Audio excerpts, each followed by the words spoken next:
Once upon a time, in a large and bustling city, there lived a billionaire named Desmond. He had everything a man could dream of: fancy cars, a mansion, and more money than he could ever spend. But despite all his wealth, Desmond felt lonely. He knew people only saw his money and power, not his heart. Desmond had been in many relationships, but none of the women truly loved him. They were all drawn to his wealth, not to the man he was inside. The more this happened, the emptier Desmond felt. He wanted someone who would love him for who he really was, not because he could buy them expensive things. One day, Desmond came up with an idea. He would leave behind his luxurious life and go undercover. He decided to pretend to be a blind, homeless beggar. He thought that if he could meet someone who would care for him while he appeared poor and helpless, that person might truly love him. Desmond told his parents about his plan, and they were very worried. His mother, a well-known businesswoman, and his father, a powerful politician, tried to talk him out of it. "Desmond, you could be recognized. What if someone dangerous finds out who you are? You could be kidnapped or harmed," his father said, his voice filled with concern. "I'll be careful. I'm going far away to a place where no one knows me." Desmond reassured them. He was determined to find real love, no matter the risks. His mind was made up. He left his mansion behind and traveled to a small village far from the city. There, he dressed in old, torn clothes, carried a simple walking stick, and sat on a piece of cardboard on a quiet street corner. He kept his eyes closed and his head down, portraying a blind man, hoping no one would recognize him. With his hand outstretched, he began to beg. "Please help me," he whispered, hoping someone would stop. He felt nervous and vulnerable. It was the first time in his life that he had ever asked for anything from strangers. For days, Desmond sat on the street, watching people pass by, or rather, listening to them. Most didn't even look at him. Some gave him a quick glance before hurrying away. He had never felt so invisible in his life. But then, one day, a girl named Divine came by. Divine was different. She was young, probably in her early 20s, with kind eyes and a gentle spirit. She didn't have much herself. Her family was poor, and her father, Arthur, worked hard on their small farm to make ends meet. But despite her struggles, Divine always found a way to smile. As Divine walked past Desmond's spot, she noticed him sitting on the ground, looking tired and hungry, with his eyes closed. Her heart softened. She stopped and bent down, looking at his face. "Are you okay?" she asked, her voice full of concern. Desmond was taken by surprise. It had been days since anyone had spoken to him. "I'm just trying to get by," he said, trying to sound weak. Divine looked into her small purse. She didn't have much money, but she couldn't walk away without helping him. "Here," she said, handing him a few coins. "I know it's not much, but it's all I have right now." Desmond felt a lump in his throat. Her kindness touched him in a way that money never had. "Thank you," he whispered. "You don't know how much this means to me." Divine smiled softly. "Do you have a place to stay?" she asked. Desmond shook his head. "No," he said, feeling a little guilty for lying. Divine thought for a moment. "I live with my father. Our house is small. I would have loved to help you, but I don't know if my father will agree to it." Divine hurried home, her heart still heavy with concern for the beggar she had met. As she walked into the small house, she found her father, Arthur, resting after a long day's work on their farm. His face, though worn from years of labor, still carried the warmth and kindness that she loved so much. "Father, I met someone in the village today," Divine began, her voice hesitant. "A man, a beggar, sitting on the street. He's blind and looked so tired and hungry." Arthur's eyes softened as he listened. "What did you do, Divine?" "I gave him some of the little money I had left, but he told me he has no place to stay," Divine explained. "I wanted to help him, but I didn't know if it was the right thing to do. Should I have done more?" Arthur sighed deeply, thinking about the man Divine had described. "You can't leave him out there alone in the night," he finally said. "No one should be left to suffer when we have a roof over our heads. Go back and bring him here. We'll make room for him." Divine smiled, grateful for her father's compassion. Without wasting any time, she grabbed her shawl and hurried back to the spot where she had left the man. When she returned, Desmond was still sitting in the same spot, looking lost in thought. She approached him carefully, her soft voice cutting through the evening air. "My father said you can't stay out here alone tonight," she said gently. "Come with me. We'll give you a place to sleep." Desmond blinked, surprised by the offer. He had never expected such kindness from strangers, and his heart swelled with emotion. I don't know what to say," he stammered. "You don't have to say anything," Divine replied with a kind smile. "Just let us help you. Take my arm." With Divine's assistance guiding him by the arm, Desmond made his way back to her small, humble home. As he crossed the threshold, he couldn't help but feel a sense of warmth and safety that he hadn't felt in a long time. Divine and her father had so little, yet they were willing to share what they had with a man they barely knew. As Desmond settled into the modest room they had prepared for him, he realized that maybe, just maybe, he had finally found what he was looking for. But with his heart full of gratitude, he also felt a growing sense of guilt. He was living a lie, pretending to be something he was not. Desmond spent his first night in Divine and Arthur's home, feeling a mix of relief and anxiety. The room was small, but it was clean and welcoming. As he lay on the thin mattress, he listened to the sounds of the night, the chirping of crickets and the gentle rustling of leaves outside. For the first time in a long while, he felt safe. Divine brought him a bowl of warm soup, and Desmond savored each sip. She sat on the edge of the bed, her eyes filled with kindness. "You can stay as long as you need," she said. "We want to help you." "Thank you," Desmond replied, his voice barely above a whisper. "You don't know how much this means to me." Over the next few days, Divine and Arthur took care of Desmond. They helped him with his daily needs, guiding him around the small house and to a chair in their small garden. Desmond enjoyed spending time with Divine.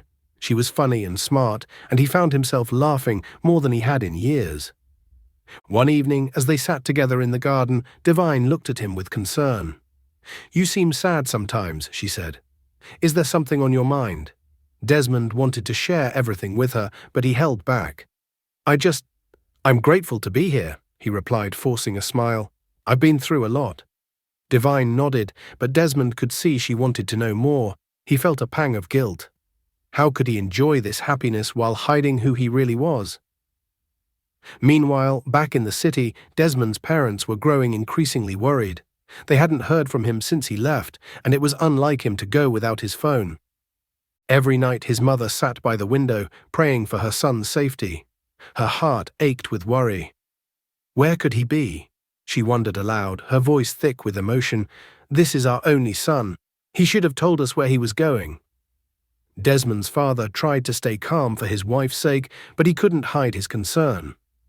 "I'm sure he's fine," he said, though he felt a knot in his stomach. "He's probably just taking a break from everything. You know how he is." But each passing day without news made them more anxious. Desmond's mother would cry, praying that he was safe wherever he was. One cool evening, Arthur sat beside Desmond in the small garden. He had been meaning to ask how Desmond became blind. Desmond paused, his heart racing, and shared his story. He had been in an accident a few months ago. His car skidded off the road, and while he was lucky to survive, the impact caused severe damage to his eyes. Desmond explained that the doctors had told him he could regain his sight, but he needed a surgery that was far too expensive for him. Arthur felt deep sympathy. It was a terrible thing for a man to suffer through. Desmond tried to mask his pain, but Arthur could see it. He decided in his heart that he couldn't let Desmond continue like this. They had to do something. The next morning, Arthur pulled Divine aside over breakfast. He spoke of Desmond's condition and his need for surgery. They didn't have enough money, but Arthur suggested they start small. They could sell some of their farm's produce, fruits, vegetables, maybe even some of the livestock. It wouldn't raise all the money at once, but it could be a start. Divine admired her father's generosity and determination. They didn't have much, but Arthur always believed in helping others. They decided to keep it a secret from Desmond, fearing that he might refuse the help. Divine began working harder on the farm, picking fruits and vegetables to sell at the village market.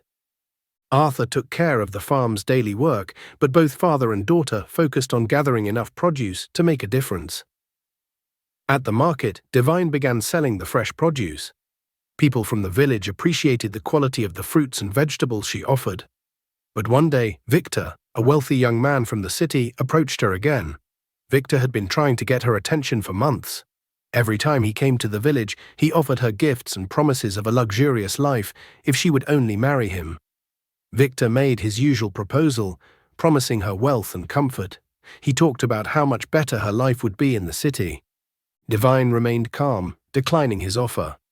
She didn't want the life Victor was offering. Her life, though humble, gave her peace. Victor grew frustrated. He didn't understand why she would choose to remain in the village, selling vegetables, when she could have a mansion in the city. He called her a fool for wanting to live in poverty, a dirty village who didn't know better. Victor stormed away in anger. Divine continued selling at the market, her heart heavy but her mind clear. She had chosen her path, and she had no regrets. Back at home, Arthur and Divine kept up their efforts to raise money for Desmond's surgery. Every coin they earned from selling vegetables went into a secret fund. But no matter how much they worked, it seemed like they could never save enough. Chloe, Divine's best friend, came by her house one afternoon, her face serious but with a hidden agenda. Victor had approached her earlier that day, handing her money to help convince Divine to marry him. He was growing tired of her rejections, and he figured Divine would listen to her best friend. Chloe, feeling important, took the money and agreed to help. After all, she thought Victor was a good match for Divine, rich, handsome, and ready to take her away from the village life. Sitting with Divine, Chloe casually brought up the topic of Victor, reminding her of how many times he had come to the village just to ask for her hand. She emphasized the wealth and comfort that awaited her if she said yes. Divine, calm as always, looked at her friend and simply shook her head. She had no interest in Victor, no matter how much he promised. Chloe pushed further, talking about how Divine could live in the city, have beautiful clothes, and never have to work in the market again. But Divine remained firm. She didn't want Victor. She then revealed something Chloe wasn't expecting. She thought she was starting to fall in love with Desmond. Chloe froze, unable to believe what she had just heard. Divine in love with Desmond. That poor, blind, ugly man who had nothing to his name. Chloe's shock quickly turned into anger. She couldn't believe her friend was choosing poverty, choosing a man who had nothing to offer. In her frustration, Chloe spoke her mind, calling Desmond a poor blind man, mocking his condition and insisting that Divine was making a huge mistake. She couldn't understand how Divine could even think about loving someone like him when she had a chance with a man as wealthy as Victor. Divine remained calm through Chloe's harsh words. Her mind was made up. She told Chloe to stop coming to her house if all she wanted to talk about was Victor. Their friendship meant a lot to her, but if Chloe continued pushing her towards Victor, Divine was ready to end it. Chloe, filled with anger and disbelief, stormed out of the house. After leaving Divine's place, Chloe went straight to Victor and told him everything. She recounted Divine's words, her refusal to consider Victor, and most of all, the shocking revelation that Divine was starting to fall in love with Desmond. Victor was livid. How could she fall for a man like Desmond, a beggar, when he, Victor, was offering her everything? His anger boiled inside him, and the thought of Divine choosing Desmond over him was unbearable. But as Victor fumed, Chloe's emotions shifted. She too was angry at Victor. She had always been by his side, always helped him, and yet he never looked her way. Why was he so obsessed with Divine? Chloe had everything Victor could want. She was beautiful, her family was rich, and she carried herself with class and style. What more could a man ask for? Chloe, frustrated and heartbroken, confronted Victor right then and there. She asked him why he was wasting his time chasing Divine when she was right in front of him. She reminded him of her beauty, her wealth, and her social status. She offered herself as the woman who could give him everything he wanted. But Victor didn't even flinch. His heart was set on Divine. To him, Divine was everything Chloe wasn't: humble, homely, well-mannered, and grounded. Victor valued the simplicity and quiet strength Divine carried, things that Chloe lacked. Hearing Victor praise Divine, Chloe's jealousy grew into hatred. She despised the way men, especially Victor, were always attracted to Divine. No matter how hard she tried, she could never draw the same attention. And now, with Victor rejecting her for a poor girl like Divine, her envy turned into something darker. From that moment on, Chloe carried a deep resentment for Divine, a resentment that would only grow with time. As Chloe walked away from Victor, her mind was racing with thoughts of how to tear Divine down. Victor's rejection had stung, but what hurt more was that Divine, the girl who had nothing, seemed to have all the love and admiration that Chloe craved. As the day passed, Divine and Arthur worked tirelessly, selling fruits and vegetables in the village market. But no matter how hard they tried, the money they raised was nowhere near enough for Desmond's surgery. Arthur knew he couldn't let this go on. Desmond's condition weighed heavily on his heart, and he had grown to care deeply for the young man. He couldn't stand by and watch Desmond's hope for recovery slip away, knowing that surgery was his only chance to see again. One evening, after a long day at the farm, Arthur made a decision. He had 2 pieces of land, the only valuable things he owned. His ancestors had passed them down to him, and they were his family's last connection to their heritage. But Arthur was a man of great compassion, and Desmond's suffering was too much for him to bear. That night, he decided to sell one of the lands to raise enough money for Desmond's surgery. The following day, Arthur quietly sold the land.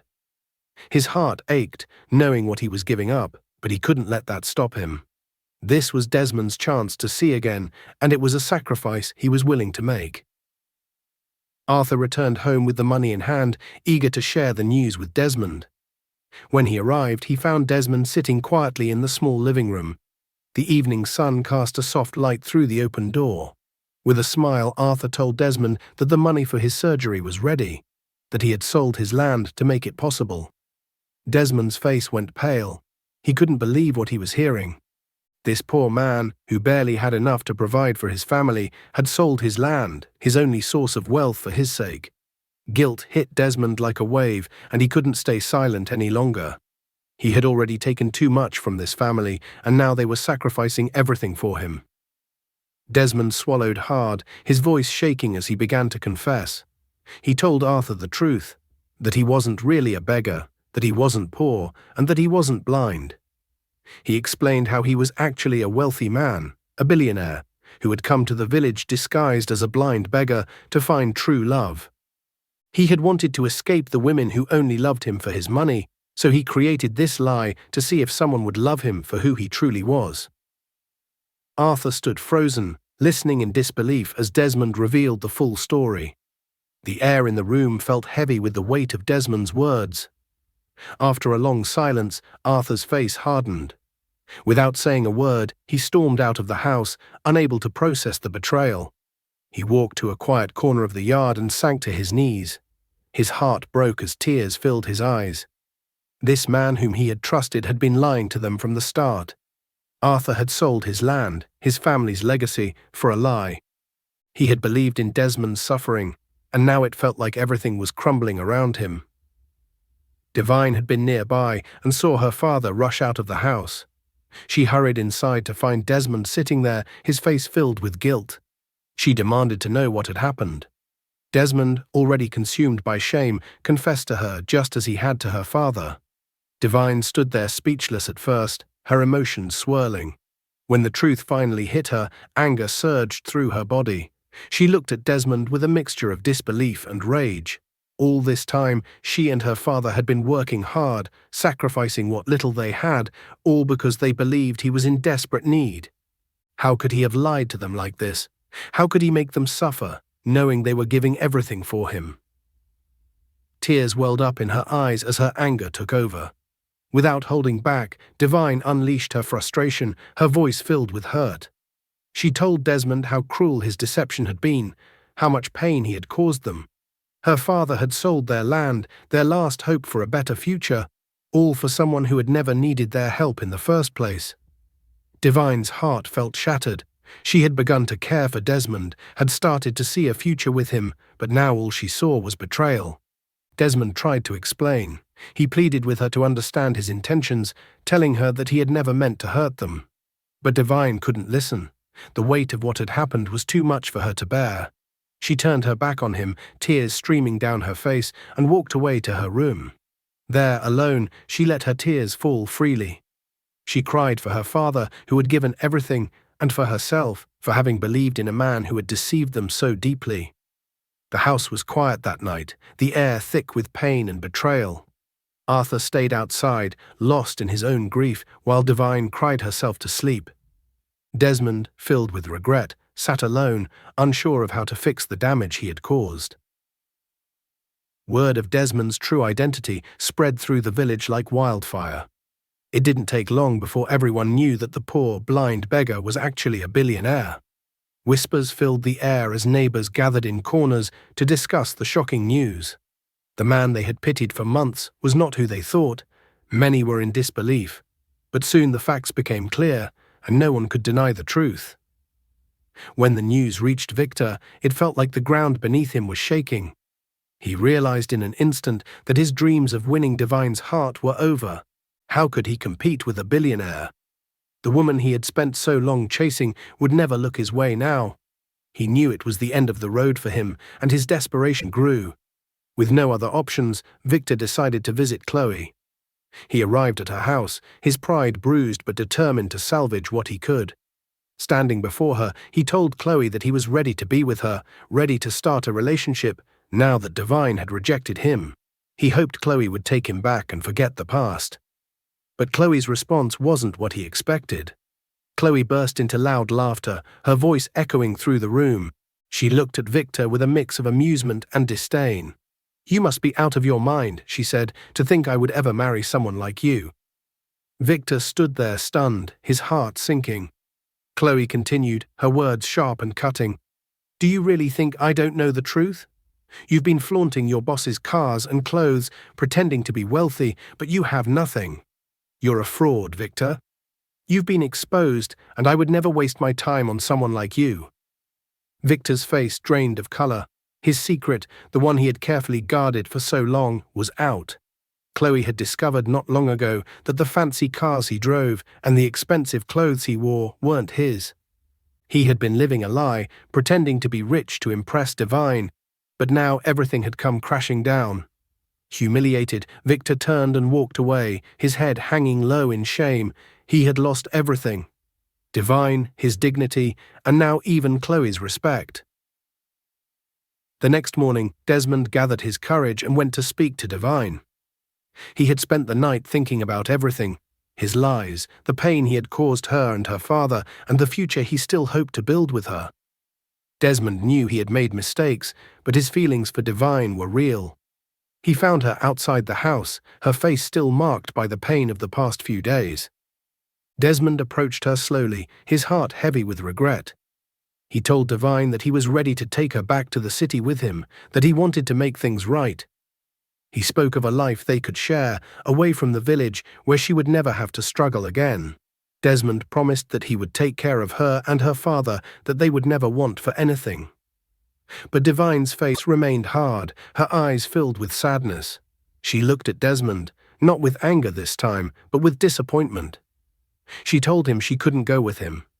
The wounds from his deception were still too fresh, and she wasn't ready to leave everything behind. Desmond tried to explain himself once more, to tell her how much he cared for her, but Divine's mind was made up. Without another word, she turned and went to find her father. Together, Divine and Arthur gathered their tools and prepared to head to the farm. As they walked away, Desmond stood there, watching them disappear down the path.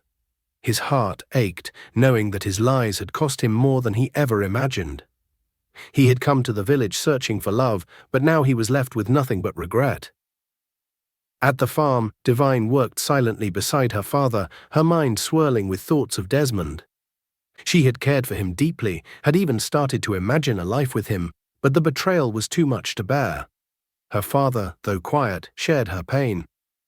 He had trusted Desmond, had sold his land for him, only to find out that the man he had opened his home to was living a lie.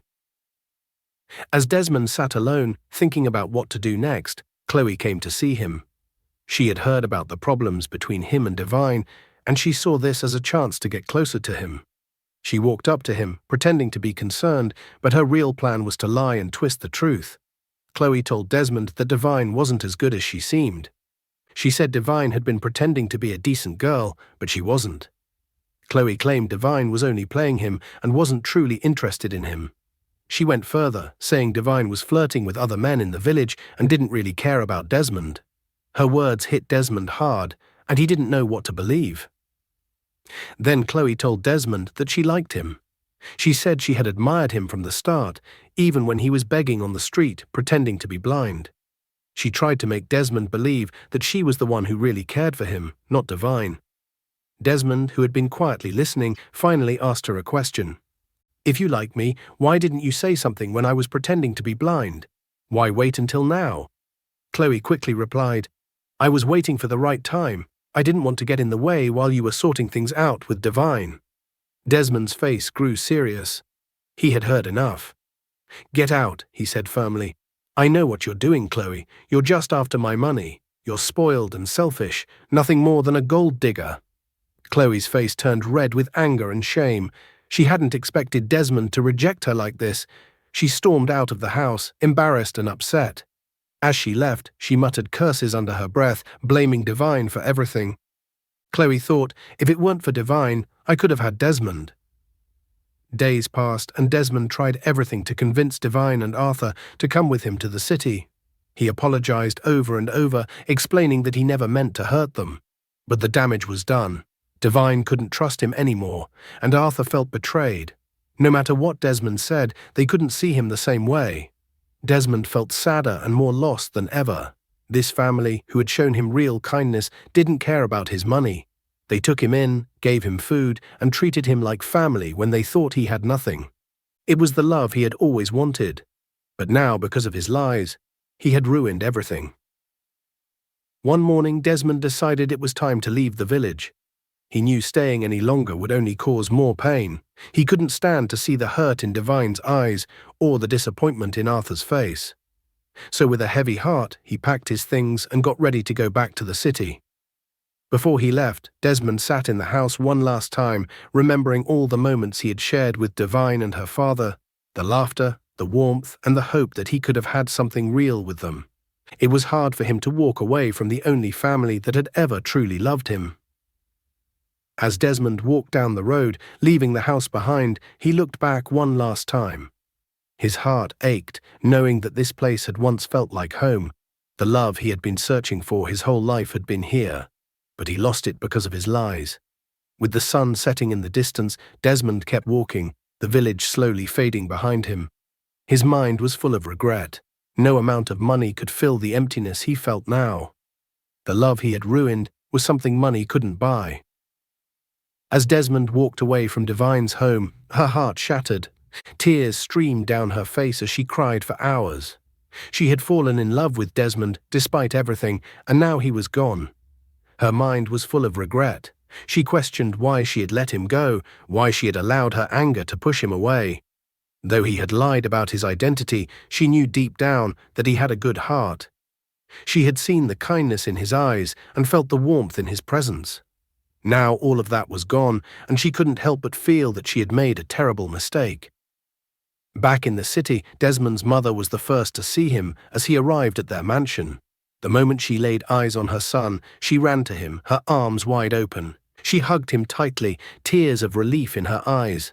She had been so worried when he traveled to an unknown village. "Thank God you're back," she said, holding him close. "We were so scared. Where have you been?" Desmond sighed deeply and sat down to explain everything. He told her about the village, how he had pretended to be a blind beggar to find true love, and how he had met Divine and her father. He told her how kind they were, how they had taken care of him, and how he had fallen in love with Divine. His mother listened quietly, her heart softening with every word. She felt pity for her son, understanding how much this family had meant to him. When Desmond finished his story, his mother looked at him with sadness in her eyes. "I'm so sorry, Desmond. It sounds like they truly cared for you. But life can be cruel sometimes. Maybe it's for the best. You'll find love again, I'm sure." Just then the front door opened and Desmond's father entered. He was a tall, stern man, a successful businessman and a politician who was well respected in the political world. His father had been focused on one thing for the past year: becoming the governor. He had connections, plans and strategies to ensure his victory in the upcoming election, and for him, Everything was falling into place. Except one thing: Desmond's marriage. Desmond's father barely glanced at him before heading straight to his study. Desmond followed him, knowing that he had to explain everything. When he reached his father's office, he stood by the door, waiting for his father to acknowledge him. "Father, I'm back," Desmond said. His father nodded without looking up from his papers. "So you finally decided to return. Where have you been all this time?" Desmond explained the entire situation again, hoping for some understanding. But as he spoke, his father's face remained cold and indifferent. When Desmond finished, his father leaned back in his chair and crossed his arms. "Good," his father said after a moment of silence. "I'm glad she rejected you." Desmond was stunned. "What?" "I never supported this nonsense from the beginning," his father continued. "Going off to a village, pretending to be someone you're not, all to find true love. It was foolish." Desmond's heart sank. He had hoped for at least a little sympathy from his father, but he should have known better. His father had never cared about love or emotions. For him, everything was about business and connections. "Listen to me, Desmond," his father said, his tone sharp. "You are my only son, and I have a lot riding on you. I have already made plans for you to marry Chief Bernard's daughter. You know this. Chief Bernard is key to me winning the governorship election, and I won't let anything stand in the way of that. You must marry her, or I will not take it lightly with you." Desmond's chest tightened with anger and frustration. "But I don't love her. I don't even know her." His father slammed his fist on the desk, causing the papers to scatter. "This is not about love. This is about power, about our family's future. Chief Bernard's daughter will secure my position as governor, and you will marry her whether you like it or not. Are you doing this because you are an only son? You think you can just make any decision you want?" Desmond stood there speechless. He had always known that his father was controlling, but this was too much. His father was willing to sacrifice his happiness just to secure his political future. "You have one job, Desmond," his father continued, "and that is to marry Chief Bernard's daughter. I don't care about this girl from the village. Forget about her. She's nothing compared to what you could have." Without another word, Desmond turned and left the room, his mind in turmoil. He knew he was facing a battle, not only with his father, but with himself. Could he really go against his father's wishes and follow his heart? Or would he be trapped in a life he didn't want just to please his father's ambitions? Desmond couldn't take it anymore. The weight of his father's expectations and the pressure to marry a woman he didn't love were too much. One evening, he went to his mother and told her he was leaving for the village. He couldn't imagine his life without Divine and her father, who had shown him kindness beyond anything he'd ever experienced. He explained to his mother that he wanted to be with them, to live a simple life, free from all the pressure of his father's political plans. His mother, worried, tried to convince him to stay. She told him how dangerous it was to defy his father, how their family's future was at stake. But Desmond wasn't listening. His heart was set on Divine. He couldn't imagine losing her again, and the thought of living his life with someone else made him sick. He packed his things quietly, and before his father returned home that night, Desmond was already on his way back to the village. When Desmond arrived at Divine's home, she was surprised but overjoyed. Her heart leapt when she saw him standing at the door. She had missed him terribly and feared she'd never see him again. Tears welled up in her eyes as she welcomed him back into their simple home. That night, they sat together, talking about their future, about how much they had both suffered in his absence. Desmond knew he had made the right choice. His heart felt lighter now that he was with the woman he loved. Meanwhile, back in the city, Desmond's father came home and learned from his wife that their son had left. He was furious. He paced back and forth, yelling that he would send his men to the village the next day to drag Desmond back, whether he liked it or not. His wife, seeing his anger, tried to calm him down. She knew how much Desmond meant to both of them, and she also knew how stubborn her husband could be. That night, she sat him down and told him they needed to take a different approach. She suggested that instead of forcing Desmond back, they allow him to bring Divine and her father to the city. Once they were here, she could offer them a large sum of money to leave their son alone. Desmond's father, still seething with anger, paused for a moment. His wife's plan made sense to him. After all, everyone had a price. He believed that once Divine and her father saw the money, they would be eager to disappear and let Desmond return to the life they had planned for him. Reluctantly, he agreed to let his wife handle the situation. She assured him that everything would be fine and that they would have their son back. Focused on their family's future, Desmond's father calmed down, convinced that money would solve everything. But in her heart, Desmond's mother knew that things wouldn't be so simple. She had seen the love in her son's eyes when he spoke about Divine.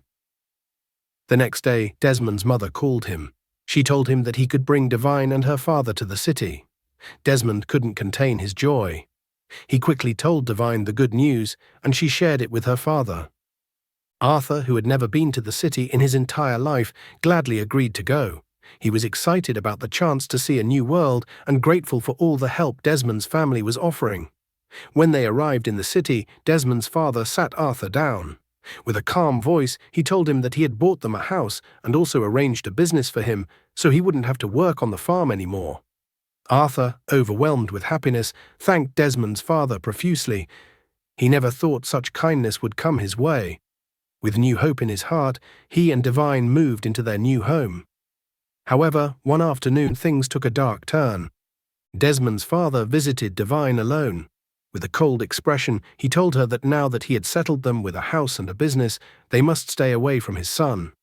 He warned her that if she or her father didn't listen, they would disappear, and no one would dare ask what had happened.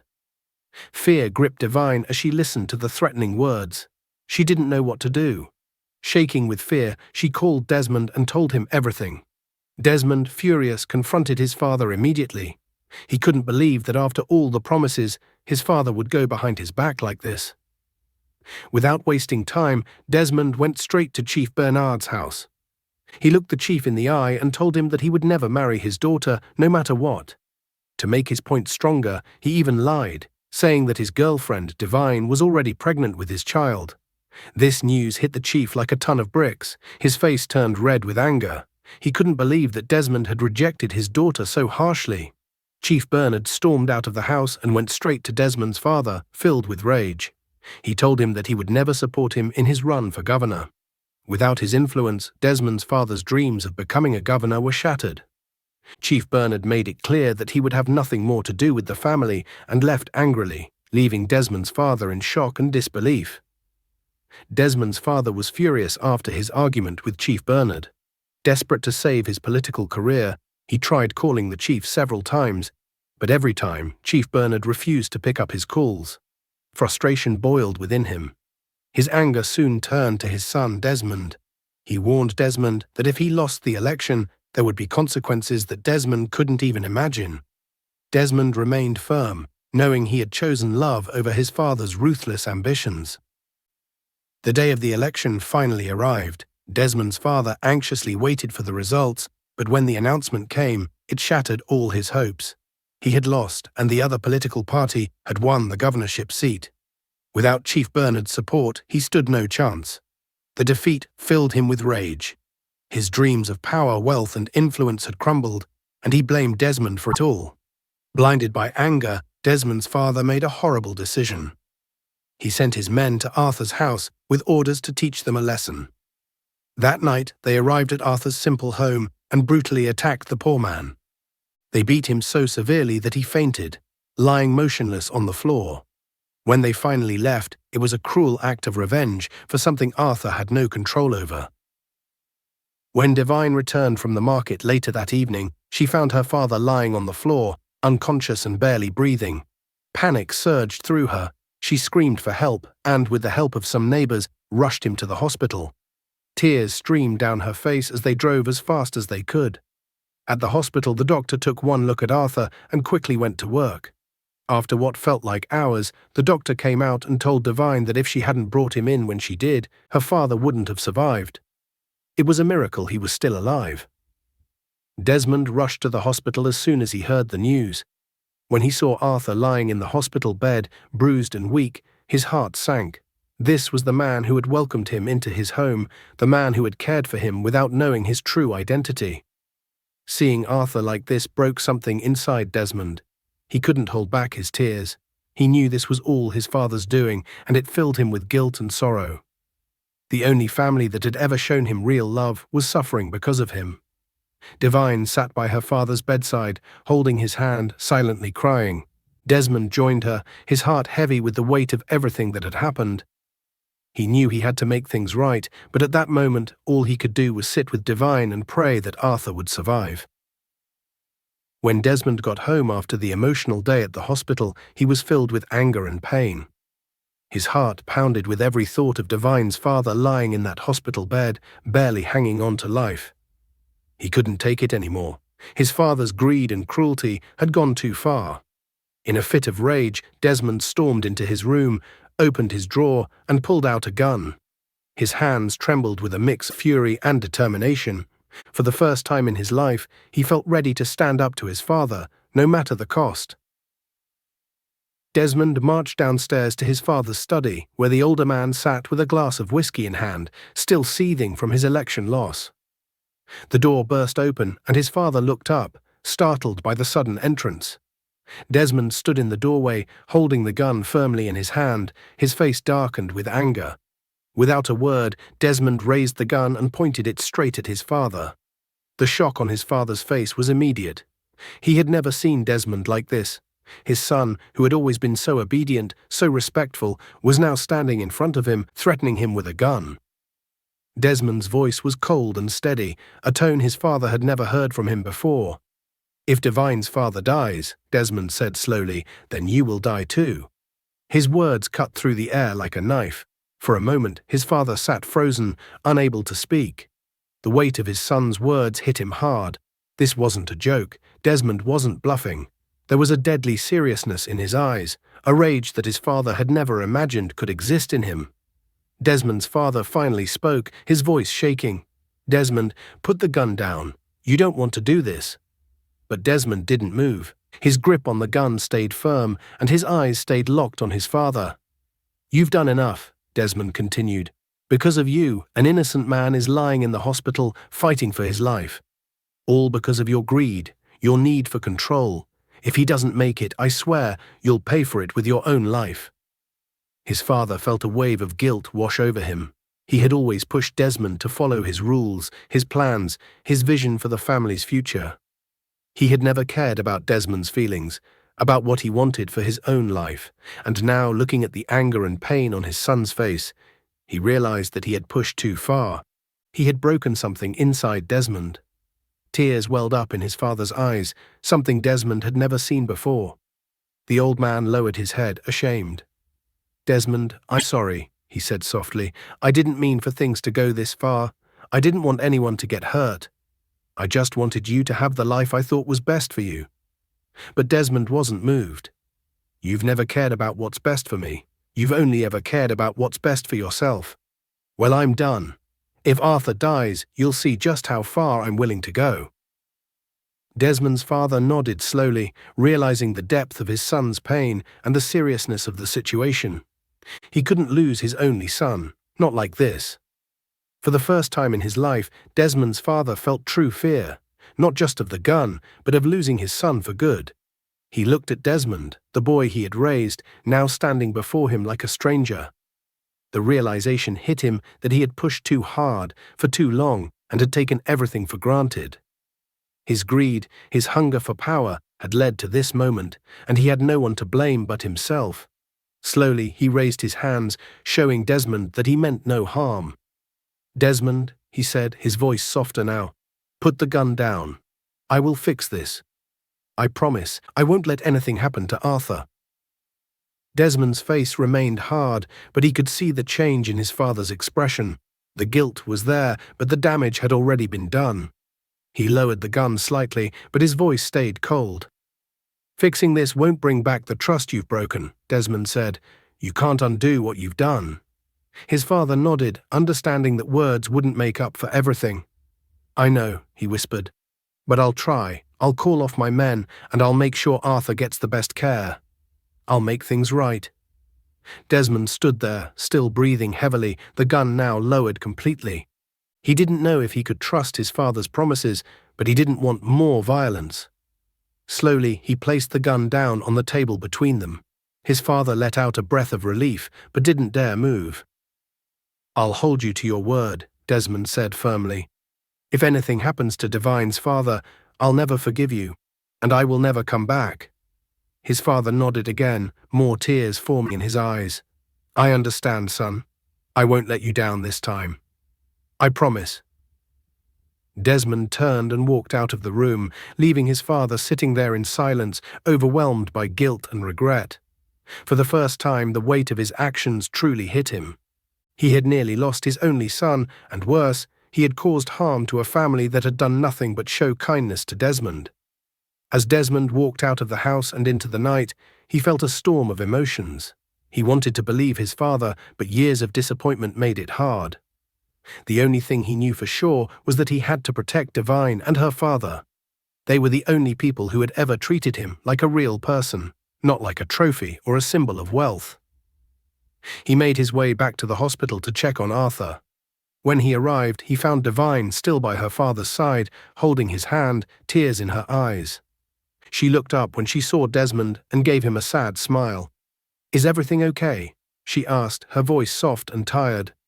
Desmond nodded, though his heart was still heavy. "I made sure my father won't hurt your family again," he said. "I promise, you're safe now." Divine looked at him, her eyes filled with a mixture of relief and exhaustion. She didn't say anything, just squeezed her father's hand a little tighter. Desmond sat down next to her, taking her other hand in his. For a moment they sat in silence, just two people trying to find some peace in the chaos. The love between them was real, but the challenges they faced were greater than either of them had imagined. Yet in that moment they knew they had each other, and somehow that gave them strength. The next day Desmond's father arrived at the hospital, carrying the weight of regret on his shoulders. He had spent the night thinking about everything, how his greed had nearly destroyed the only family that had shown his son real love. When he walked into Arthur's room, the air felt heavy with tension. Divine sat by her father's bedside, and Desmond stood near the window, his back turned. Arthur, though still weak, managed a small smile when he saw Desmond's father. He had heard the story from Divine and knew the old man was partly to blame for his condition. But Arthur, always a humble and forgiving man, believed in giving people second chances. Desmond's father hesitated for a moment, then walked over to Arthur's bed. He looked at the man who had been hurt because of him and felt shame burn deep within him. He cleared his throat, then spoke quietly.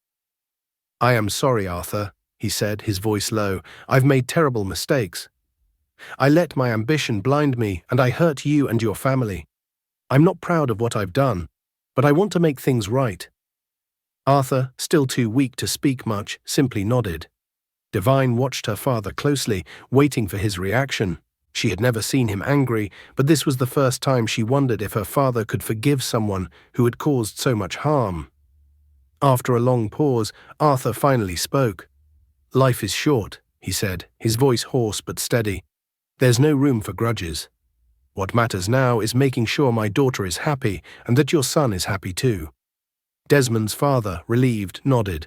He had never met someone as kind as Arthur, and he promised himself that he would do whatever it took to help this family from now on. Back in the village, things were changing for Sonia.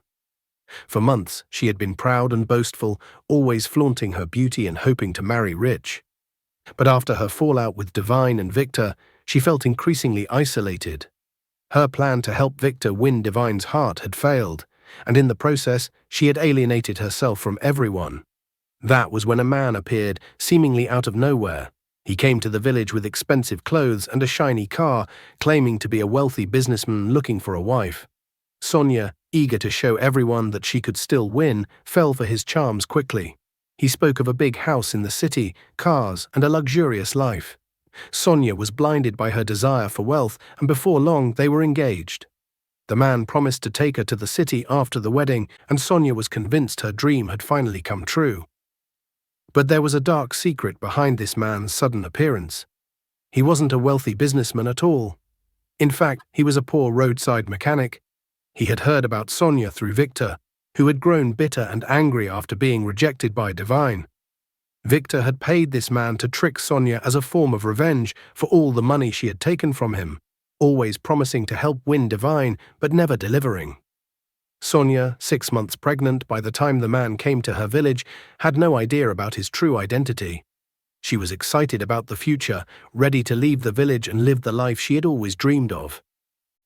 When they finally moved to the city after the wedding, the truth hit her like a storm. Instead of a mansion, they arrived at a small, run-down shack near a noisy mechanics garage. There were no cars, no wealth, and no luxury, just grease, noise, and hard work. The man, now revealed as a poor mechanic, had no money, no business, and no plans to take care of Sonia the way she had imagined. He had used Victor's money to lure her in, and now she was trapped. Sonia cried for days, realizing that she had been tricked. But what made it worse was that she was already 6 months pregnant with the mechanic's child. There was no escaping her fate now. She had spent so much time looking down on others, only to end up in a worse situation than she had ever imagined. She hated herself for her greed, for allowing herself to be fooled, and for turning her back on the people who had once been her friends. Now she was stuck in a small, miserable home with a man she didn't love, carrying his child, and with no way out. The city life she had dreamed of was nothing but a nightmare, and she had no one to blame but herself. As the months passed, Chloe's bitterness grew. She regretted everything, the way she had treated Divine, the choices she had made for money, and most of all, falling for a lie. But now it was too late. She was 6 months pregnant, tied to a man she didn't love, and living a life far from the dream she had once boasted about. A month after Desmond and Divine's wedding, their lives seemed to blossom with happiness. 3 months later, Divine discovered she was pregnant. The news filled Desmond with excitement. He could hardly believe he was going to be a father. He hugged Divine tightly, his heart overflowing with joy. He had everything he had ever wanted, a loving wife and now a baby on the way. When Desmond's mother heard the news, she was equally thrilled. Despite the rocky start between her and Divine, she was now genuinely happy for her son. She couldn't wait to meet her grandchild. She sent gifts and called Divine often, making sure she had everything she needed. One day, Desmond was overwhelmed with work and meetings. Divine didn't want to disturb him, so she decided to drive herself to her antenatal appointment, confident that she could handle it. She kissed Desmond goodbye and left the house with a smile. As Divine drove down the road, her car suddenly started making strange noises and came to a complete stop. She tried to restart the engine, but it wouldn't move. Staying calm, she got out of the car and scanned her surroundings. Across the road, she spotted a small mechanic shop, so she decided to walk over and get some help. As she crossed the road, she noticed a woman sitting by the roadside, eating a loaf of bread. The woman's clothes were ragged and her hair was messy. Divine took a closer look and couldn't believe her eyes. It was Chloe, her former friend. Chloe looked up and immediately recognized Divine. Her eyes widened in shock as she took in Divine's appearance, her beautiful dress, her glowing skin, and the clear signs of happiness in her life. Tears welled up in Chloe's eyes. She never imagined seeing Divine again, especially not in such a transformed state. Chloe began crying, her voice shaking as she explained everything to Divine. She had lost everything after the betrayal by Victor. Her life spiraled out of control. She ended up with a man who lied about his wealth, and when she realized the truth, she was already pregnant. He left her, and with no one to turn to, Chloe had been living on the streets, struggling to survive. Divine listened quietly, feeling a mixture of pity and sadness for Chloe. Despite everything that had happened between them, she couldn't ignore the pain in Chloe's voice. Before she left, Divine pulled out her checkbook, wrote a generous amount, and handed it to Chloe. "Use this to start a business, Chloe," Divine said softly. "I hope it helps you get back on your feet." Chloe was overwhelmed with gratitude. She couldn't believe Divine, the same woman she had once mocked, was now helping her in her time of need. With tears in her eyes, she thanked Divine over and over. Divine smiled gently and walked back to her car. After getting help from the mechanic, she drove off, feeling a sense of peace for helping Chloe. Later that evening, when Desmond got home, Divine told him everything that had happened. Desmond listened and then said, "It's good you helped her. It's never right to look down on others. Life can change in unexpected ways." Divine nodded, knowing that her kindness had made a difference, not just for Chloe, but for herself as well. In the end, the story teaches us that true love and kindness come from the heart, not from wealth or status. Money cannot buy genuine love, and it is important to value people for who they are, not for what they have. Desmond discovered that his real happiness came from embracing love and compassion rather than hiding behind his wealth. Divine's kindness and willingness to help others showed that caring for people is what truly matters in life. Nat, what a journey of love, lies, and learning. This story taught us so much about the heart. What lesson resonated with you the most? We'd genuinely love to read your reflections in the comments below. If this story touched your heart, please share it with someone special, give it a thumbs up, and subscribe for more tales that make you think and feel. Don't forget to ring that notification bell so you never miss a new story. Thank you so much for watching, and as always, stay blessed.